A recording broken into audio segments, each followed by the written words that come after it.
Welcome to another episode of Spooky Slumbers, designed to help you sleep like the long departed.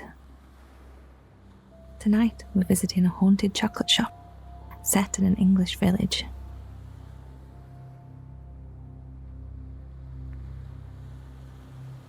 Although you are visiting as it goes dark, and while most of the shops in the village are closed, you will find one that is most certainly open.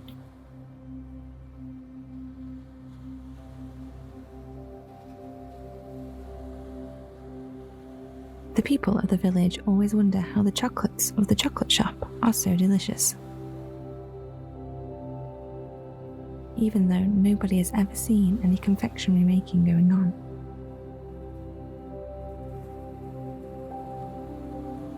You will meet the friendly and slightly clumsy ghost in an evening of chocolate making that will bring you delightfully sweet dreams.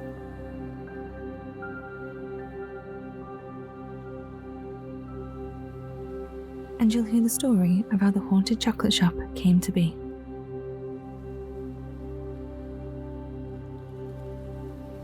So with that in mind, let's take a breath and get yourself comfortable into your bed,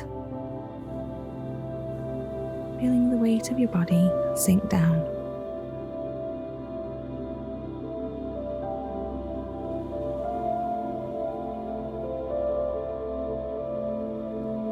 Taking a breath and closing your eyes, you let your body go, surrendering to sleep.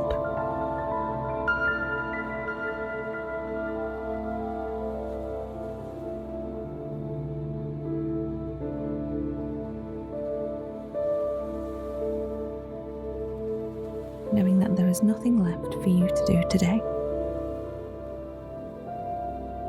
You imagine that there is a white ball of light that starts on the soles of your feet and gently moves upwards, relaxing your body as it passes through. Like being in a warm bath.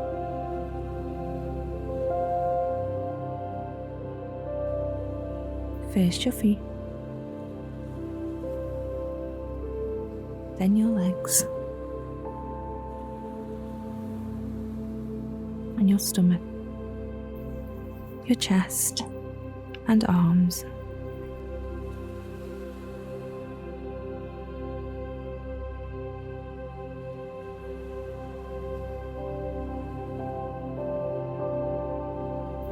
And finally your face and head. You now feel completely relaxed. Thoughts may come and go, but you let them slip through your mind without placing any importance on them. You let them go off into the English village in front of you, where they will get carried away by the breeze.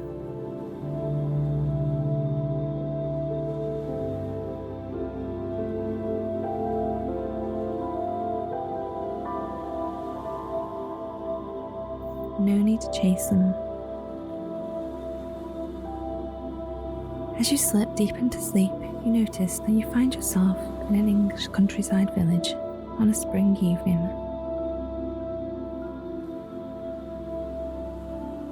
As the sun is just beginning to set in the sky. The air is balmy and you walk around the cobbled streets, taking in the sights and sounds.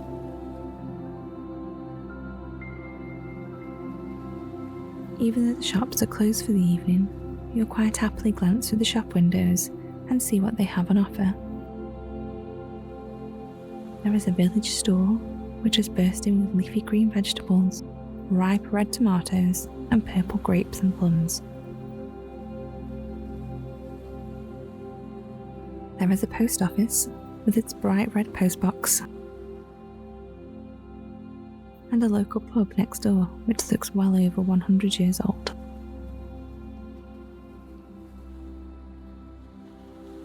There is a furnishing shop with ornate curtains and lamps in the window, and a bookstore brimming with all kinds of books.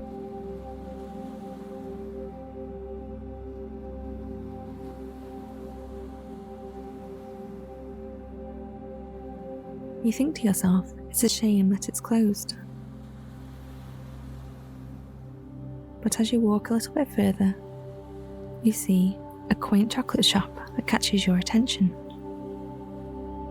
Roses climb up its frontage, twisting around the sign that swings in the breeze, which simply says, "Chocolate Shop."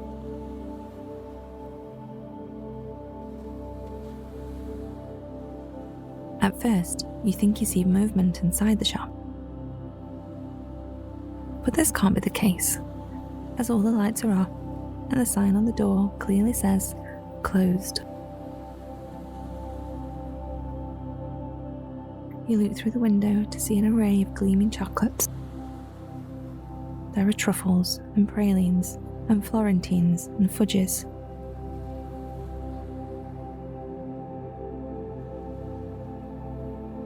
Cookies, frosted chocolate cakes, all in ornate pink and purple casing.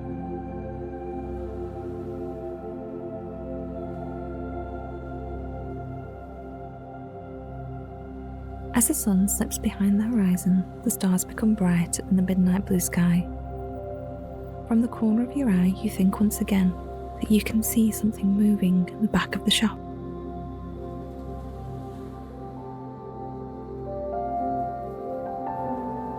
As you look closer, you see a candle has become lit, seemingly by itself.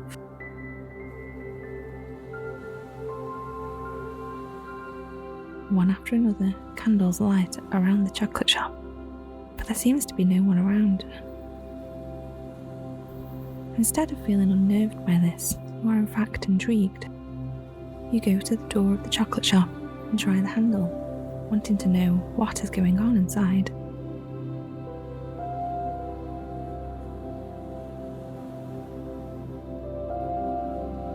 You're met with no resistance at all, and the door opens. You are greeted with the sticky, sweet smell of chocolate. When you step inside, you notice that the shop is actually much larger than you expected, with types of chocolate you could never have imagined.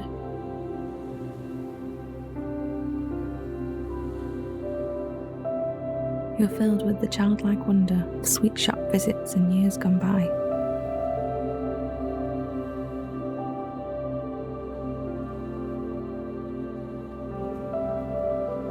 Just then, you think you see something again.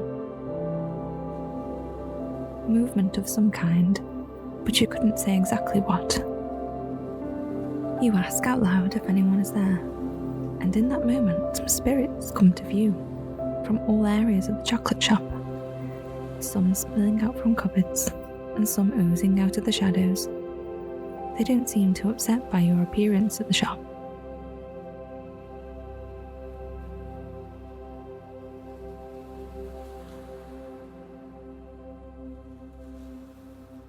And they set about making chocolates. Everything looks like it's a little bit clumsy. A butter smudge here, a knocked over canister of confectioner's sugar there. But somehow, at the last minute, they managed to nudge the chocolate mould into the right place and make the most beautifully formed chocolate delights.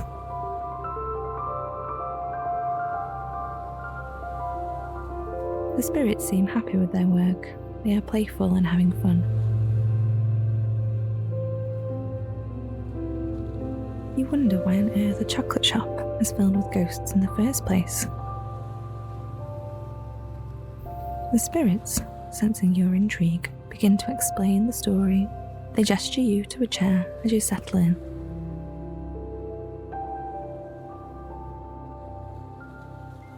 Many years ago, they begin. Chocolate was not available for everyone. When it was first brought to England, it was only enjoyed by the royals. They consumed it as a magic elixir, with potent benefits for health and wealth. But the average person was not allowed to consume chocolate, lest they discovered its secrets. At the castle on the hill, which was tall and dark, and at one time loomed over the town, chocolate was enjoyed as a treat behind closed doors.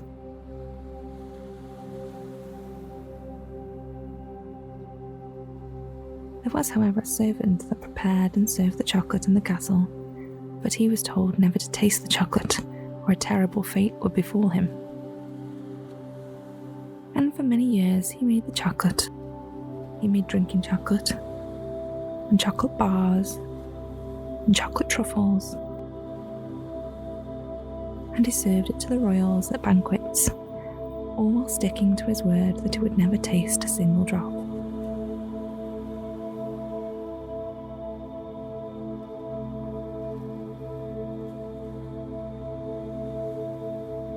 But as the man grew older, he found himself in failing health, and one day, while he was preparing the chocolate, he decided to take out a small bowl and stash some of it away in the back of a cupboard. That night, after the king and queen went to sleep, and the other servants were finished for the evening, he made his way back to the kitchen, opening the cupboard and taking out a small stash of chocolate. Now, he wouldn't normally serve chocolate as dark and as potent as this, but he didn't have time to mix it with the milk and sugar like he normally would. It was bitter but delicious, and he ate it quickly. It was luxurious and everything he imagined it would be.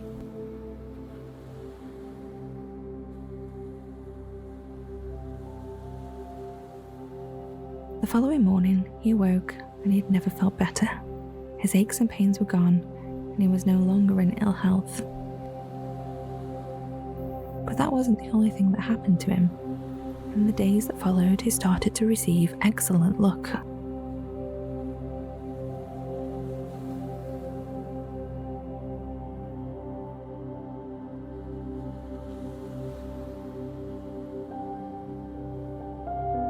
No more than a week later, a letter arrived for him. He had received a windfall from an unnamed source, and he had been left a building right in the middle of the town. He knew right away what it was going to do with it. He would bring the magic of chocolate to the people of the town. And that's exactly what he did. He was so busy, in fact, he could no longer fulfill the demand alone, and he was having to turn people away.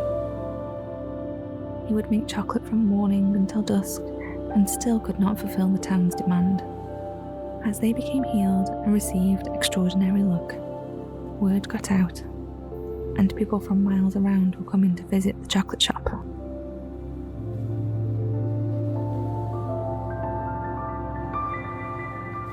So one night he went to bed in the small flat above the chocolate shop. But he didn't go to sleep. He stayed up, and when the clock struck 3 a.m, he lit a candle and crept down the stairs. What he saw would have been completely unbelievable if he hadn't already started to believe in magic.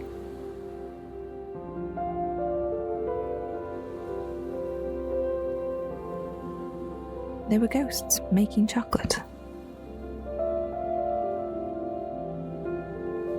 They were quite clumsy, dropping sugar and knocking over a chocolate-coated spoon onto the floor.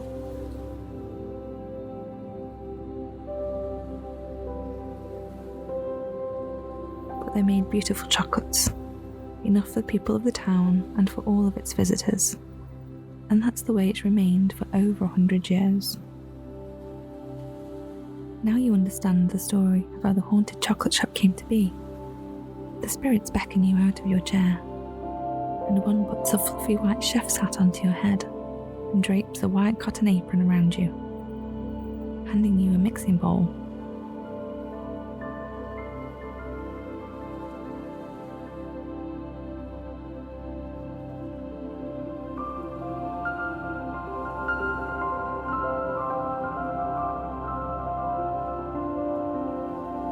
You set about finding a recipe, not wanting to further disturb the ghosts, who are now deeply involved in mixing and piping and filling chocolate moulds of all shapes and sizes. You head to a shelf of books above the counter, and you choose from a selection of books such as Bean and Bar, The Chocolate Maker's Handbook, Sweet Treats and More, Everything Chocolate.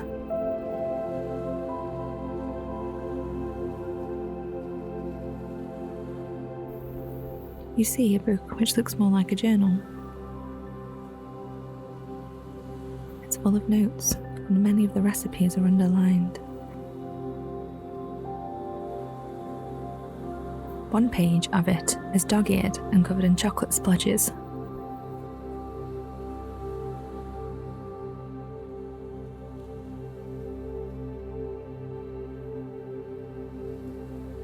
Pecan pie chocolate cups with maple, praline, and buttery wafer for an extra crispy crunch. Perfect for a spooky evening and a haunted chocolate shop, you think to yourself.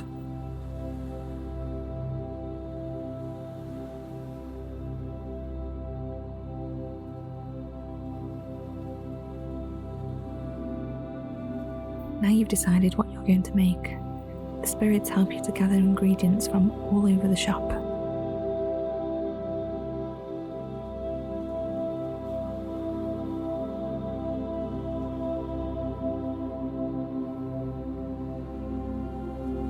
From jars and packages, some in cupboards, some on shelves.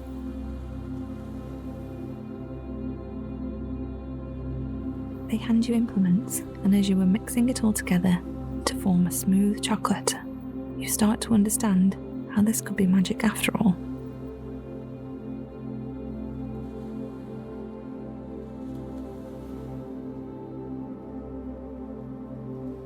You pour the chocolate into its mould, and it sets faster than you could imagine.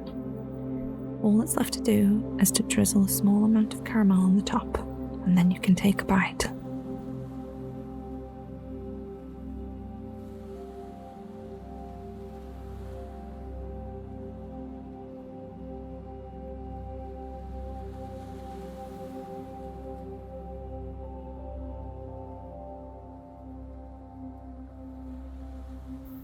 The ghosts gather round, encouraging you to taste the chocolate of the haunted chocolate shop.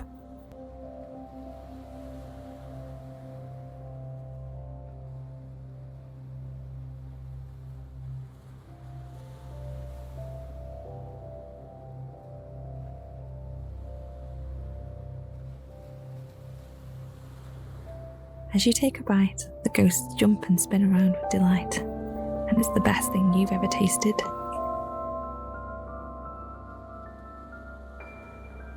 Smooth and sweet and somehow magic.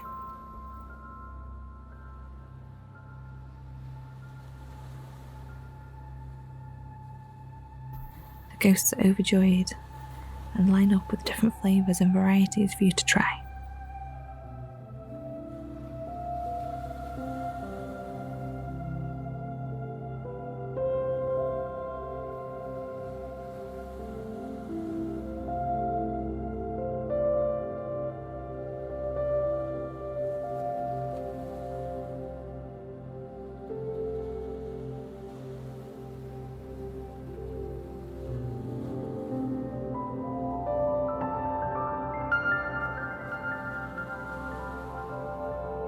When you wake in the morning, you know that the chocolate shop will be open, spotlessly clean, and filled with delicious magic chocolate for everyone to try.